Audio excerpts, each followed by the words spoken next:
चक्रवर्ती। आज मैं लेके आया हूँ कक्षा 10वीं के उन छात्रों के लिए एक नया वीडियो जो अभी तक बोर्ड परीक्षा की तैयारी कर रहे हैं।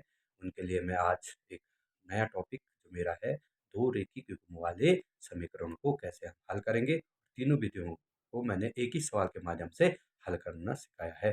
कृपया आप मेरे चैनल को लाइक सब्सक्राइब जरूर करें। मेरे चैनल नागनिमा एजुकेशन सेंटर, जिसका नाम आपको नीचे दिया है, कृपया आप इसको सब्सक्राइब जरूर करें। तो दोस्तों शुरुआत करते हैं। आज का जो हमारा विषय है, दो चरों वाले रेखिक युग्म समीकरण को किस प्रकार हम हल करते हैं। ठीक है, आपको पता होगा चर पद कहते हैं हम जिनका मान अनिश्चित होता है। जैसे हम A B C D X Y Z तक कोई भी संख्या, कोई भी आंसर हम ले सकते हैं चर पद के रूप में। अचर पद हमारा गणितीय मान होता है, जिसे हम जिनकी हम गणना कर सकते हैं, जिनका मान निश्चित होता है। जैसे 4, इसमें 4 और 14 है, 1 2 ऐसे कर कोई भी मान हम अचर पद में ले सकते हैं। लेकिन हमारा जो विषय है वो है दो चरों वाले रेखिक समीकरणों को हल कैसे करें। ठीक है दोस्तों, तो इसको हल करने की हमारे पास 3 विधियां हैं। परीक्षाओं में 3 विधियों से हम इसको हल कर सकते हैं। अगर हमें कोई विधि ना पूछी गई हो तो आप जो भी आपको इसमें सरल विधि लगे आप उस विधि से हल कर सकते हैं। आओ दोस्तों हम सीखते हैं एक ही सवाल को हम कैसे तीनों विधि से हल कर सकते हैं और उनका मान एक ही आएगा।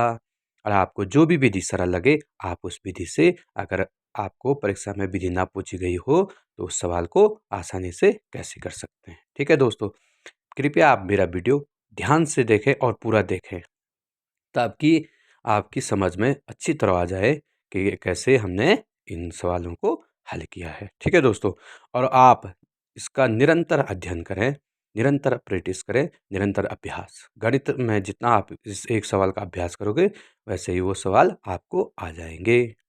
ठीक है, आप इनको घर में 1 बार 2 बार जितनी बार आप कर सकते हैं इन सवालों का अभ्यास करें।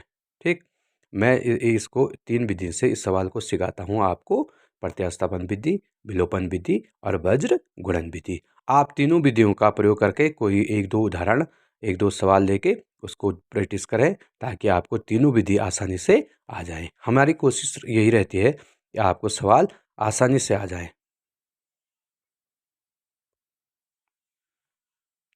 चलो अब शुरुआत करते हैं। आज का जो हमारा टॉपिक है, ये हमारा सवाल है x + y = 14, x - y = 4। ठीक है दोस्तों, ये हमारा आज का जो विषय है, प्रत्यास्थापन विधि से हम इस सवाल को कैसे हल करते हैं। प्रत्यास्थापन विधि में आपने एक काम करना है, जो दूसरा समीकरण है उससे आप एक समीकरण बना लो, उससे आप x का मान निकाल लो। तो हम यहाँ से x का मान निकालेंगे, हम करेंगे x = 4। अब इस y का पक्षांतर करेंगे। इधर से अगर आपको पता है, जब किसी भी संख्या का, किसी भी अंक का हम पक्षांतर करते हैं तो उसके मान, उसका जो चिन्ह है वो परिवर्तित हो जाता है, बदल जाता है। इस पे ऋण लगा है तो इधर जाके y पे क्या लग जाएगा, धन y। अब ये आपका समीकरण, इसको आप चाहो तो ये समीकरण हो गया 3। ठीक है दोस्तों, ये समीकरण हो गया 3। अब आपने यहाँ पर से जो x का मान है, ये समीकरण 1 में रखना है। किस में रखना है दोस्तों, 1 में। आप हमेशा ध्यान रखें, आप समीकरण 2 से एक समीकरण बनाएंगे जिससे आप x का मान निकालेंगे, उसको समीकरण 3 लिखोगे। ठीक है, हर सवाल एक ही जैसा करो ताकि आपको आगे कोई दिक्कत ना हो। ठीक है दोस्तों, यहाँ से आप एक लाइन लिखोगे, x का मान समीकरण 1 में रखने पर x का मान समीकरण 3 में एक में रखने पर। अब आप x का जो मान दे रखा है आपका 4 + y, ये किस में रखोगे, समीकरण 1 में। ठीक है दोस्तों, तो करो यहाँ पर से 1 में रख दो। एक x की जगह क्या रखोगे, 4 + y, 1 मिनट है, 4 + y, फिर +y = 14। ये देखिए यहाँ पे हमने मान रख दिया, ये इसकी जगह पे हमने ये मान रख दिया। ठीक है, बाकी उसमें y और जो हमारा इक्वल टू 14 था, इसमें कोई परिवर्तन नहीं करोगे। अब y और y कितना होता है 2y। अब इस 4 को कहाँ ले जाओगे, इसका करोगे पक्षांतर। इसमें चिन्ह क्या है दोस्तों, आगे से जो चिन्ह रहता है उसमें रहता है धन, उधर लेके जाओगे तो क्या हो जाएगा ऋण। तो y बराबर करो सीधा, 14 में से 4 गया 10। अब जो ये y के साथ लगा है गुणे में, इसको ले जाएंगे इसके पक्षांतर करके बट्टे में, y बराबर आ जाएगा 5। y का मान निकालना बहुत ही आसान है दोस्तों। देखो आसानी से आपने y का मान निकाल लिया। इसी के बगल में मैं आपको x का मान निकालना सिखाता हूँ। अब यहाँ पर आप क्या करोगे, एक लाइन लिखोगे, वही y का मान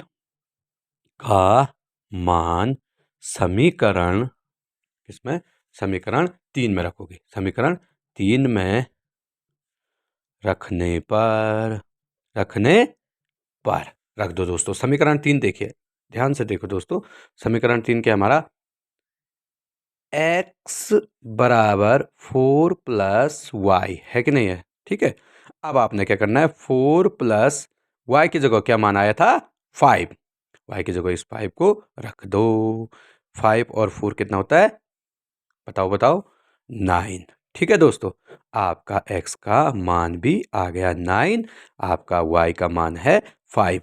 देखो आसानी से ये सवाल कितना आसान है, आसानी से आपने इसको प्रतिस्थापन विधि से हल कर दिया है। अब हम इसी सवाल को विलोपन और वर्ज गुणन विधि से भी हल करेंगे।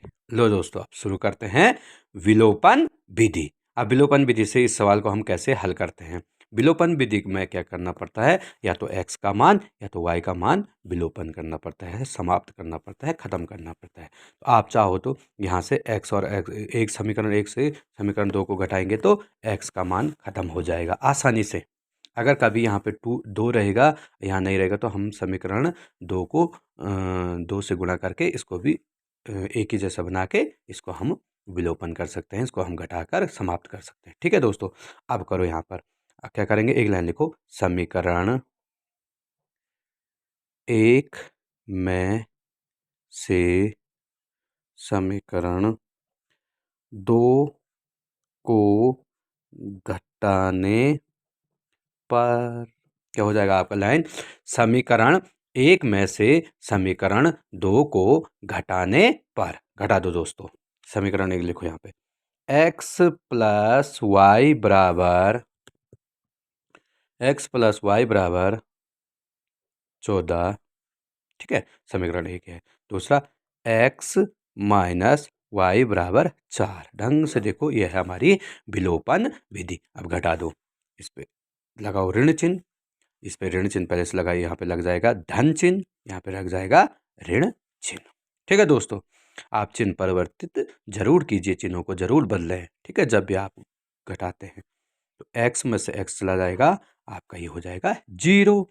अब देखो y पे धन है, यहाँ ये नीचे वाला चिन्ह जो परिवर्तित किया है, जो बदला हुआ चिन्ह है, इसको मानेंगे। अब y पे क्या चिन्ह होगा, धन, और y कितना होगा 2y, y और y 2y। अब 14 में से 4 घटाओगे, 14 में से 4 घटाओगे, आसानी से घटा सकते हैं, आ गया 10। y का मान कितना आया दोस्तों 5, चाहो तो आप पहले भाग दे लेते, ठीक है। जो इसमें गुणा में लगा है इसका आएगा बटे में, y बराबर 5, y का मान इसमें भी 5 आ गया। देखो इस विधि से भी y का मान 5 आ गया। अब इस y के मान को चाहे समीकरण 1 में रखो चाहे समीकरण 2 में रखो, इससे हम x का मान आसानी से निकाल सकते हैं। ठीक है दोस्तों, यहीं पे रख लेते हैं। ठीक है, किस में रखें, समीकरण 1 ही में रख लेते हैं। देखो यहाँ पर एक लाइन,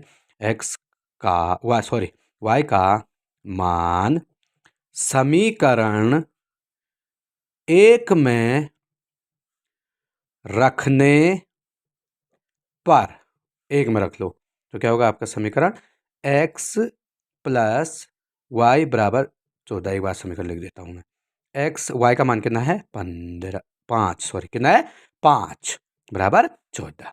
x बराबर 14 माइनस 5, 14 में से 5 गया, कितना रहता दोस्तों 9। देखो इस विधि से भी हमारा आंसर आ चुका है।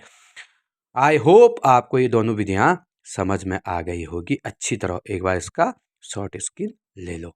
अब बताओ दोस्तों, आपको इनमें से कौन सी विधि अच्छी लगी, बताओ दोस्तों, आपको कौन सी विधि अच्छी लगी, विलोपन विधि या प्रतिस्थापन विधि। अब हम इसी सवाल को सीखेंगे वज्र गुणन विधि से। दोस्तों मैंने ये सरल से सरल उदाहरण लिया है ताकि आपको आसानी से समझ में आए।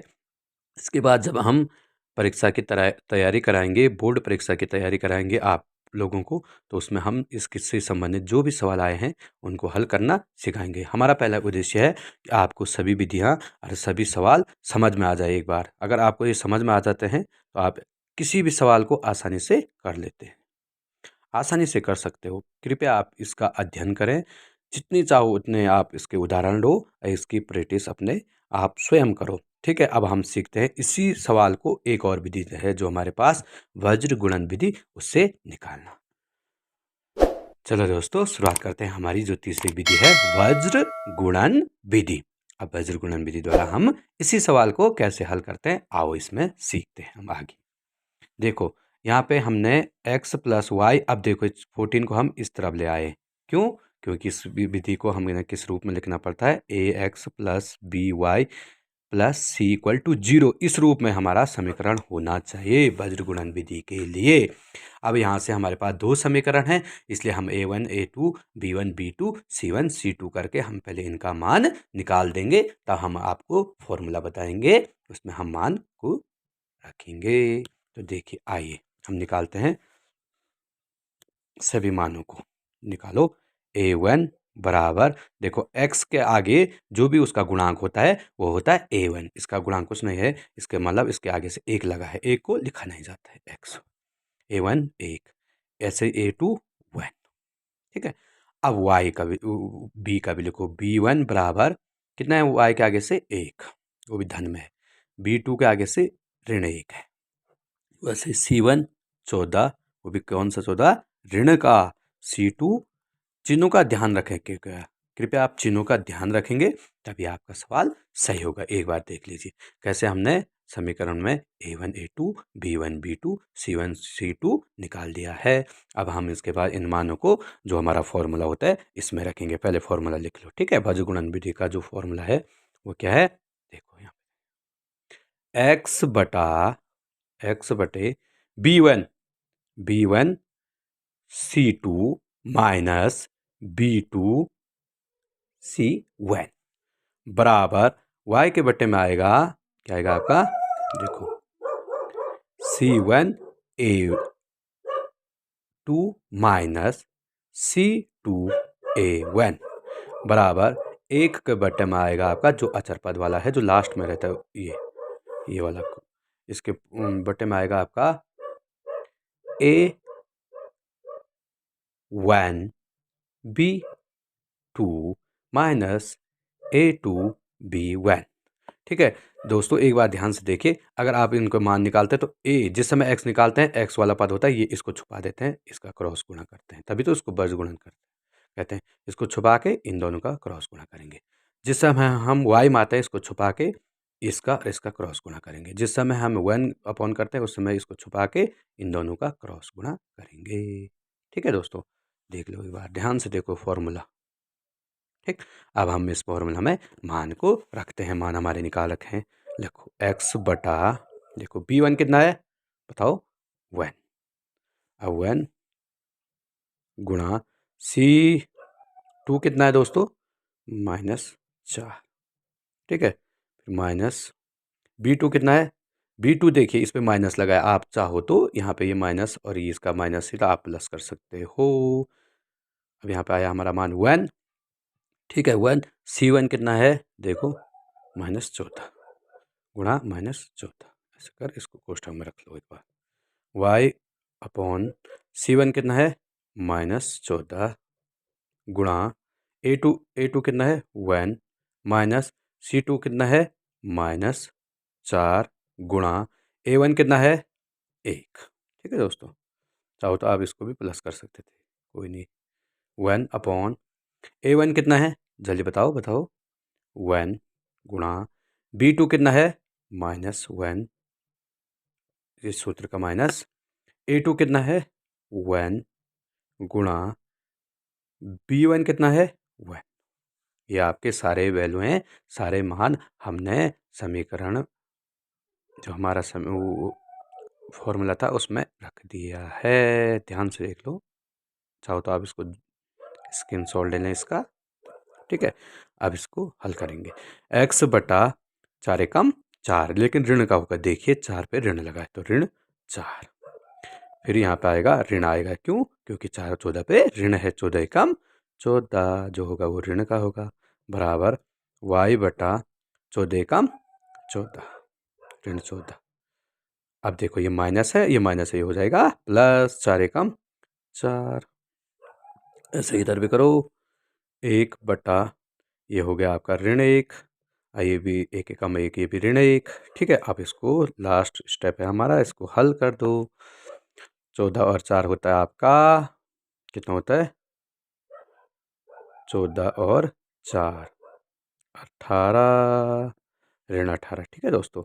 y बटा 14 में से 4 जाएगा, कितना आएगा? 10, लेकिन किसका 10? ऋण का 10। 14 बड़ा है, बड़े वाले चिन्ह अंक का चिन्ह लगता है। y बटा ऋण 2। यहाँ तक तो आपको क्लियर समझ में आ गया होगा।